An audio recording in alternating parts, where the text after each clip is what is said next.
नमस्कार दोस्तों, आप सभी का हार्दिक स्वागत है। आज की कहानी है हाथी और कुत्ते की दोस्ती। एक बार की बात है, एक छोटे से गांव में एक हाथी रहता था। हाथी बहुत बड़ा और घने जंगल में रहने वाला था। वह किसी से नहीं डरता था और लोगों को अपनी शक्ति का एहसास कराना पसंद करता था। वहीं गांव में एक कुत्ता भी था। वह कुत्ता छोटा और काफ़ी होशियार था। वह लोगों के यहाँ बच्चों को खुश करने के लिए आया करता था। हाथी और कुत्ता एक दूसरे को पहले नहीं जानते थे, लेकिन एक दिन आपस में मिले। वे दोस्ती करने लगे और अच्छी तरह से बातचीत करने लगे। हाथी ने कहा, मुझे बहुत खुशी हुई कि मैं तुम्हें मिला। मैं शायद दुनिया का सबसे बड़ा और ताकतवर जानवर हूँ। कुत्ता समझता था कि हाथी बहुत बड़ा और घमंडी है, इसलिए उसने कहा, हाथी, मुझे मालूम है कि तुम बहुत बड़े हो, लेकिन फिर भी इंसान तुम्हें धकेल कर मार सकता है और मुझे तो बहुत छोटा और दुर्बल होने की वजह से सब कुछ बचाना चाहता है। हाथी इस पर हंसते हुए कहा, तुम ठीक कह रहे हो। मैं कभी बचने के लिए तुम्हारी मदद ले सकता हूँ।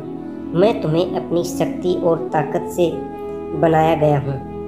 कुत्ता गंभीर रूप से बोला, मैं जानता हूँ कि तुम कितने शक्तिशाली हो। प्रेम और सहायता देने की क्षमता मेरे पास है। यह सुनकर हाथी सोच में पड़ गया।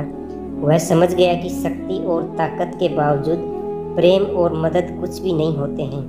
हाथी ने खुद को आजमा कर देखने का फैसला किया और वह बच्चों के संगीतायन में से एक साझा करने के लिए खुद को मंडराने लगा। यह देखकर कुत्ता बहुत खुश हुआ और कहा, हाथी, तुमने सबके दिल जीत लिए हैं। तुम्हारी हमारे गांव में बहुत ज़रूरत थी, जहां पर हमेशा खुशी और प्रेम की कमी महसूस होती थी। हाथी खुश हो गया। उसने समझ लिया कि हाथी और कुत्ता एक ही गुण रखते हैं, प्रेम और सहायता।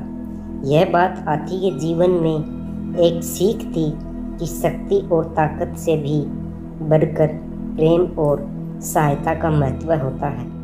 दोस्तों, आज की कहानी यहीं समाप्त होती है। अगर कहानी पसंद आई तो वीडियो को लाइक करें, शेयर करें और हमारे YouTube चैनल दैनिक संस्कार को सब्सक्राइब करना ना भूलें। मिलते हैं अगले वीडियो में नई कहानी के साथ। धन्यवाद। जय श्री कृष्णा। राधे राधे।